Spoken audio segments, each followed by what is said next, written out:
Well, hello, and welcome to the Sprinklr Coffee Club. My name is Marshall Kirkpatrick. I'm your host here at the Sprinklr Coffee Club. We're so glad that you could join us.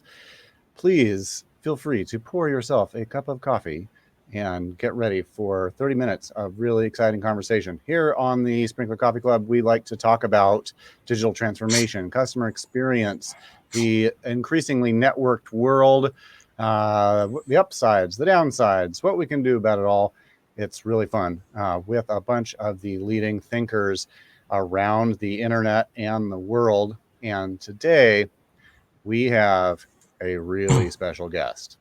I am so excited. I read a lot of people's blog posts. And whenever I see a new blog post from our guest today, my ears and eyes perk right up. I get real excited and I dive right in. I think you're going to be really excited to learn from his wisdom as well. He is the co-chair of the Deloitte Center for the Edge. Our guest is Mr. John Hagel. John, thanks so much for joining us today. Marshall, it's great to be here and to share a cup of coffee with you. Cheers. Yeah. How's your day going, John? How are you? Well, pretty good so far. Right on. Well, we'll try to make it even better here with 30 minutes of conversation. If you in the audience would like to join us, if you have thoughts or questions, anything you want to add, anything you'd like to get John's take on, please feel free to post a comment if you're watching on YouTube over on the right-hand sidebar, and our fabulous producer, Eric, will grab your question and share it with us. We'll fold it right into the conversation. So, John, you have an illustrious career, all kinds of incredible things that you write about the changing world and how we can thrive individually and as organizations in that changing world, despite the challenges. I wonder if you might, by way of introduction, sort of start with a high-level thesis of the John Hagel School of Thought, what you're thinking about today, etc. At a very high level, I guess the thesis is that we're in the early stages of what we call the big shift, a profound transformation of the global economy. And the big shift has a paradox to it, which is on the one side, it creates exponentially expanding opportunity. And on the other side, it creates mounting performance pressure. And the key to moving from mounting pressure to expanding opportunity is to really, at a fundamental level, rethink our institutions. Today, our institutions are driven by what I describe as a scalable efficiency model. In the future, my belief is the institutions that will thrive are those that are driven by a scalable learning model. It's a difficult transition. It's a challenging one, but we believe there are pragmatic pathways that can help institutions make that shift. That is fantastic. So I want to ask what that feels like on an individual level and what the business consequences of it are on an organizational level. But you've written a fair amount about the emotional impact and the psychological impact, the interpersonal impact of this big shift and the mounting performance pressure. Can you talk a little bit about that? Absolutely. I've become more and more focused on the emotional dimension because I do think at a basic level it drives a lot of our actions and choices and how we view the world. I believe that the mounting performance pressure that we're experiencing is generating the dominant emotion of fear. That most of us as human beings naturally respond to mounting pressure with fear. And while I think it's very understandable because there is mounting pressure, on the other hand, I think it has a potentially dangerous consequence in terms of what kind of behaviors are generated by fear. And the challenge for me is how do we overcome the fear? It's not that we eliminate the fear. I think fear is going to be there. It's a natural, again, human reaction. But how do we find a way to be inspired enough to really move forward despite the fear and really address the opportunities that are out there? So you have written about the power of opportunity-based narratives as one path out of that dilemma. Can you tell us a little bit about that and what else works well with it? Yeah, I think I've developed a very particular view of narrative. I think most people talk about stories and narratives to mean the same thing. But for me, a story is self-contained. It has a beginning, a middle, and a resolution to it, an end to it. And the story is about a storyteller, about other people. It's not about you. You can use your imagination, figure out what you would have done, but it's not about you. In contrast, for me, a narrative is open-ended. There is no resolution yet. There's some kind of big opportunity or threat out in the future, not clear whether it's going to be achieved or not. And the resolution of the narrative hinges on you. It's a call to action to say, your choices, your actions are going to help resolve this.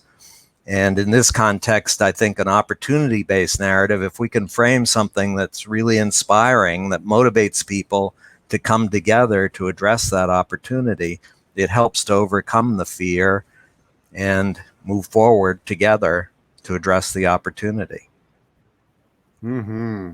Yeah, that feels really empowering to me, both as an individual and as a leader working with others in an organization.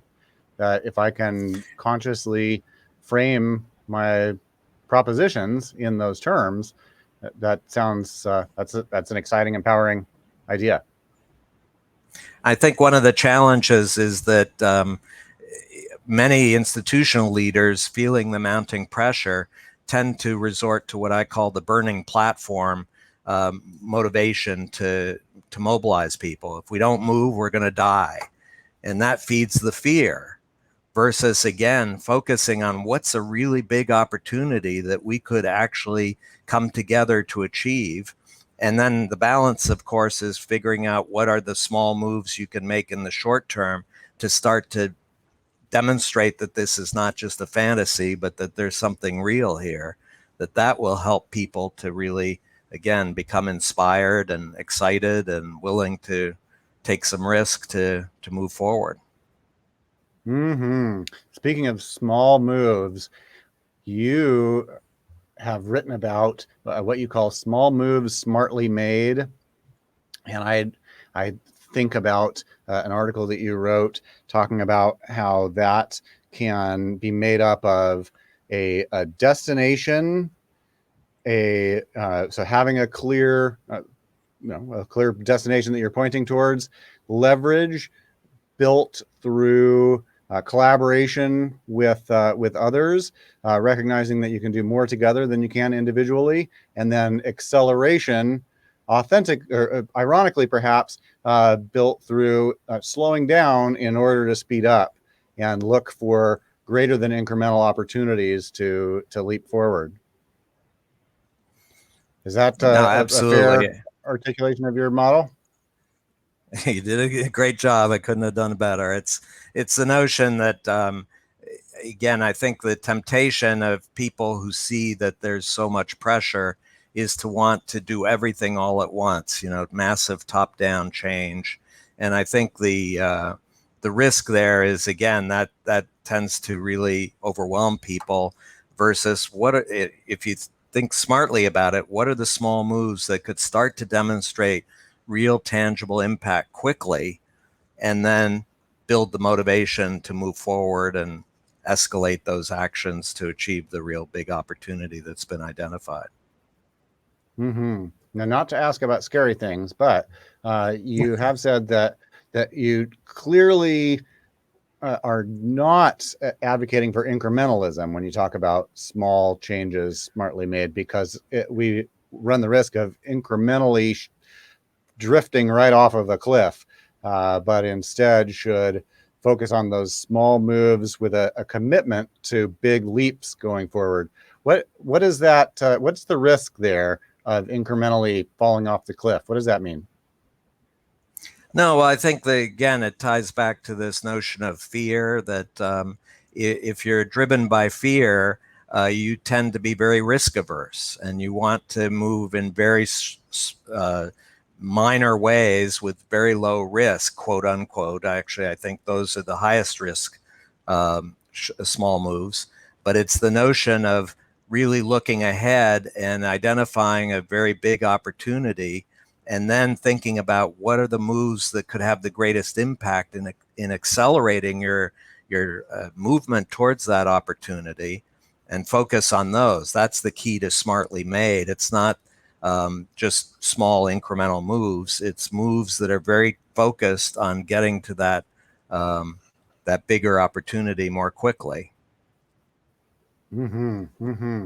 So on an individual level, when it comes to all of us at work, you have written that the future of work in your mind is likely to shift towards a focus on two things: on solving problems and discovering opportunities. You've written about what you call frontline knowledge, frontline problem solving, the solving of novel problems. What is the opportunity there, you think, for individuals who are trying to solve problems and those who would manage them to look for small moves they can make smartly? Yeah, I think to put it in context, our view is, again, as part of this big shift, that we're moving, that we need to fundamentally step back and ask, what should work be for workers? A broad generalization, but I would say most work in most certainly large institutions today are very tightly specified, highly standardized, routine tasks. The process manual will tell you exactly what you need to do when. And the challenge is that that kind of work is actually what technology is best suited to pursue, tightly specified routine tasks. They can do it much better. They don't get distracted. They don't get sick. They can handle those tasks. The opportunity it raises is, okay, if the machines are going to take more and more of that work, what could human beings be doing? What could the workers be doing now that their time is freed up from all those routine tasks? And our view is that in a rapidly changing world, in a world of mounting pressure as well, there is a need for everyone in the organization to be focused on where are the problems and opportunities to create more value, and then developing approaches to try to capture that value, to try to create that value. And so in that context, and when I talk about frontline, I'm really talking about all workers throughout the organization. It's not just those who are facing the customer, but anywhere in the organization. I mean, one of my favorite examples is janitors in a facility.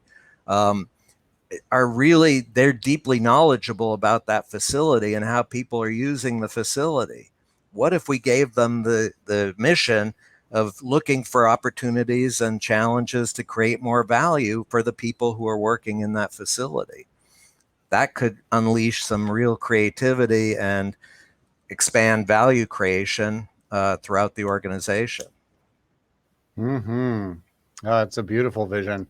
Yet it seems to directly contradict the alienation of traditional super hierarchical organizations where the decision making is made by the ones furthest from the janitorial position. So that's an exciting thought.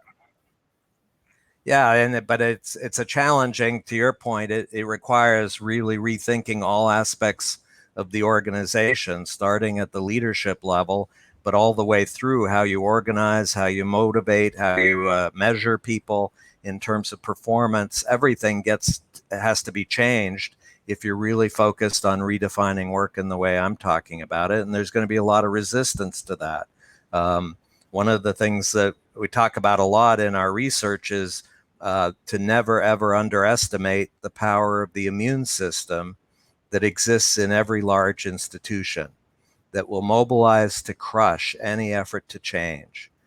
And again, it goes back to emotions. I don't think the immune system is driven by bad people or badly intentioned people. They're people who are very well intentioned. They're trying to do what's right for the company.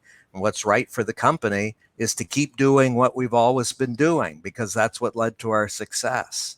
and to resist any efforts to change because it's too risky. And again, when you have fear, that immune system really comes in full force to defend the fortress, if you will.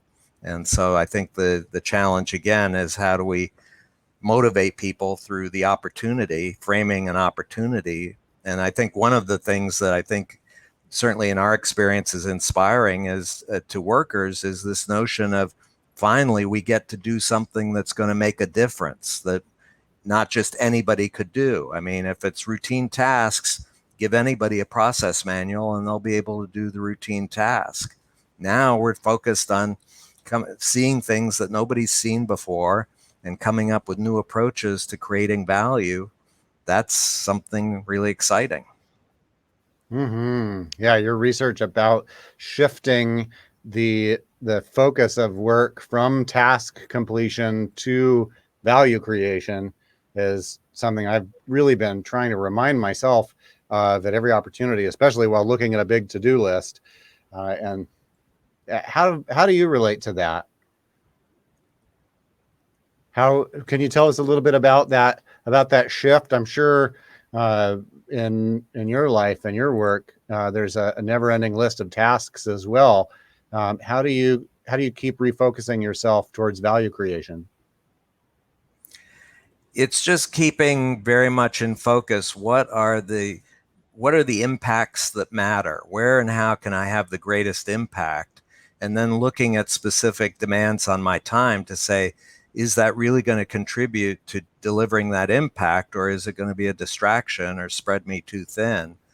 And really use that as the forcing device. What impact am I trying to achieve, and where does this activity stand in terms of helping me to get there?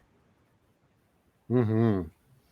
So from an organizational perspective, if we seek to support our teammates in making that shift, in focusing on value creation and building new capabilities for value creation, you have said that in the future, you believe that the only sustainable business advantage will be for organizations to accelerate their capability building.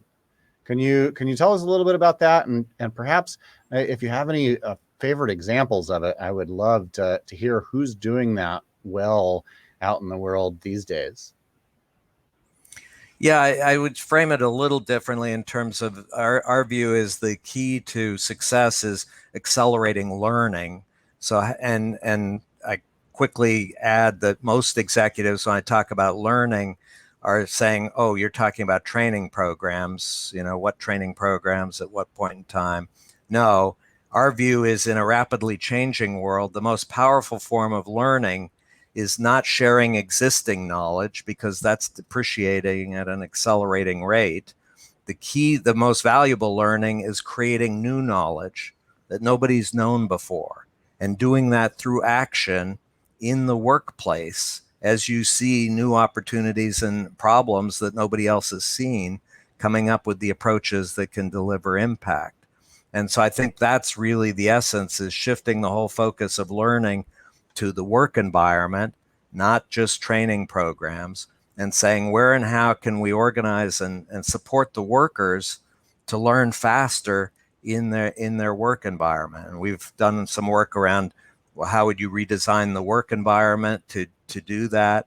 I mean, one example just to highlight that is we looked at a company, Intuit, in the software business. One of the things they've done is they've deployed experimentation platforms throughout their entire company, not just for the product development people to experiment with new products or services. It's for everybody in the organization. And it sends a very strong message to the workers. Number one, that experimentation is encouraged. We want you to experiment, come up with new approaches and try them out. And we're going to create environments for you that will help to manage the risk so that you can do those experiments without being worried about bringing down the company. It's going to be in a very contained area, and you'll learn from those experiments, and that's what the company needs.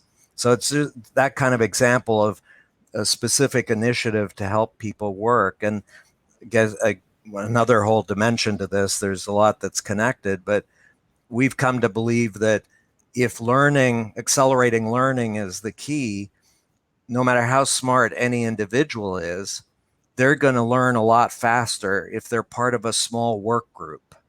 A small group of, in our view, it's 3 to 15 people maximum, who come together on a very regular daily basis, develop deep trust-based relationships with each other, and are constantly challenging each other to get to higher and higher levels of output or impact in whatever work environment they're in. And that's going to drive learning a lot faster than if you're sitting in a cubicle reading books or coming up with great ideas on your own. Mm-hmm. Mm-hmm. Hopefully video podcasts will perhaps meet in the middle with, or get some credit for. But yeah, that's fantastic. So you have said something similar with regard to political movements. I believe that all of the most successful social change efforts that you've studied around the world had two things in common. One, that they had an aspirational value proposition, and second, that they were driven by small groups of 3 to 15 people. Can you tell us about that? What does that look like? Yeah, it's a theme that's come up in many different contexts. I mean, one of the things we did in our research was, as we developed this perspective around mounting performance pressure, we said, let's go out and look at environments where there's been sustained extreme performance improvement. What can we learn from those environments? And we ended up looking at some domains that were pretty far removed from traditional business. Everything from extreme sports like big wave surfing to online war games where you're going to die if you make the wrong move. That's a lot of pressure, and it's constantly mounting. And the common element that we found in those environments, one key common element, was the people were coming together in small groups on a very regular basis. Even big wave surfers, you think about them as kind of, it's one person on the surfboard, it's a solo sport. But actually, if you look at how they spend their time during the day, they are working together with small groups at the local surf break that they've come to know extremely well, and who are challenging them to get to better performance and also supporting them when they get discouraged or frustrated. No, this is worth going for. And so the small group model came out very clearly in those environments. And then it also came out in the environment of political movements where you're trying to get fundamental change to happen. This notion of a cellular structure, how do you get change to happen? It's typically the most successful movements organize in small groups and connect them through networks, what we would call creation spaces, where you can scale and leverage the learning that's going on in the individual work groups. But the core unit is the cell that is driving the learning and impact. Mm-hmm. That's so different from the great man theory of history, or the view of organizations with singular leaders driving the whole organization forward in progress. Anything you want to add to that contrast? There's a great article that illustrates that. I think it was written by Malcolm Gladwell when he was looking at the evangelical movement. And he said, when the media covers the evangelical movement, they go to these mega churches on Sunday and film the preacher preaching to thousands of people. That's the evangelical movement. He said, no. The real movement is, he called it the cellular church. It's small groups of evangelicals coming together 2 or 3 times a week and focusing on where and how can we get impact and spread the word and have more impact as an evangelical movement. And yes, they come to the church on Sunday to be inspired, but the real action is in these cells. And he said that's the missing element. That's amazing. You've also written about the power of interdepartmental working groups as a a place where the real work gets done in so many organizations, and yet they don't get measured. They're often almost invisible, and yet they provide a really high leverage opportunity to increase impact. Can you Yeah, tell us a little it's bit about that? interesting. Yeah, it was part of this broader sense that if you're focused on accelerating learning, it's likely to occur best in a work group, small work group. We went out. Our basic research methodology is through case studies. So we went out to try to find companies and what work groups were accelerating performance improvement. And when we went out and asked executives to which work groups were accelerating performance, we got this blank stare, wow, that's an interesting question. We measure performance at the level of the individual or the level of the department. We know we have work groups out there, but we don't really focus on the performance of the work group. And to us, it was an interesting indication, again, of the way work is traditionally defined. It's all about the individual doing the routine tasks versus this notion of work groups. And in fact, we went out and finally were able to identify some work groups that were accelerating performance improvement and studied them to see what are the practices within that work group that are helping them to accelerate the learning and performance improvement. And it's pretty interesting to see. And one of the key insights from it was the work groups that were accelerating learning were constantly challenging each other.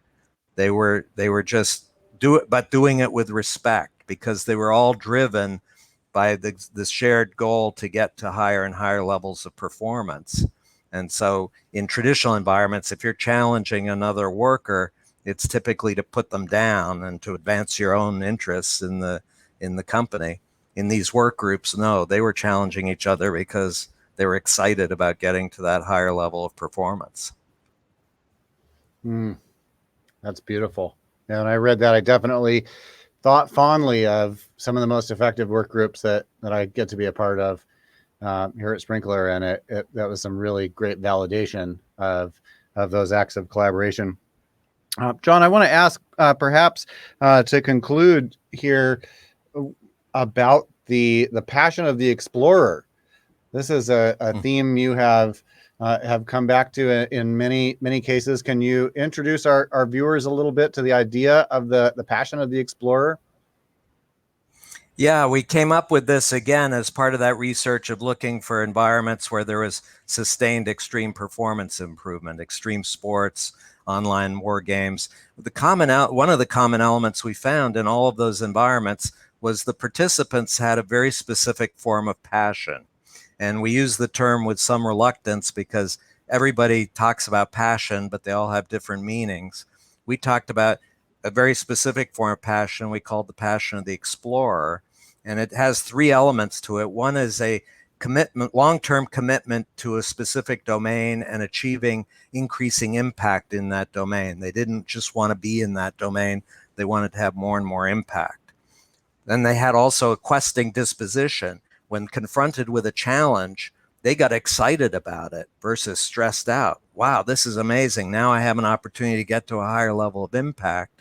So the questing disposition, and then finally a connecting disposition. When they were confronted with the challenge, their immediate reaction was, who else can I connect with who could help me get to a better outcome faster to address that challenge? So they were extremely well connected because they realized that to learn faster and get to higher and higher levels of performance, they could do it much better if they were connected more broadly. Beautiful, beautiful. Well, so many of the things that you've discussed today, you have mentioned in your most recent blog post, all about making a big leap in this new era of big leaps. And so I want to encourage our viewers to go and check out John's post, Leaping into the Launch Decade. Here, there's lots of links in there to so many of the things that you've written over the years, and it's a great little a great summary of so many thoughts. So, John, I can't thank you enough for joining us here today, and What's your preferred way if folks wanted to tap into your thinking on an ongoing basis? What's the number one place they should go and do that? Oh boy, well, I'm pretty active on social media, so Twitter, Facebook, LinkedIn. They can connect with me there, and when I write things, I post links to what I've written, so they can go there. I have my own website, which you showed there, so that's another place. But yeah, you can find me in a lot of locations. That's fantastic. Well, we're sure thankful to be able to find you here today. Really appreciate it. I appreciate Thanks the everybody opportunity. for. Thank you. Yeah, you bet. You bet. Folks, we really appreciate your taking the time to join us for this conversation. We hope that you will give a little thumbs up and like the Sprinklr Coffee Club so that you can be notified of future conversations that we have with folks here. John has set a high bar for inspiration. And so we'll show future guests this episode and say, top that, our friends. That'll be pretty great. John and producer Eric and everyone watching us live today, I hope you have a wonderful afternoon. Thanks so much for joining us here on the Sprinklr Coffee Club.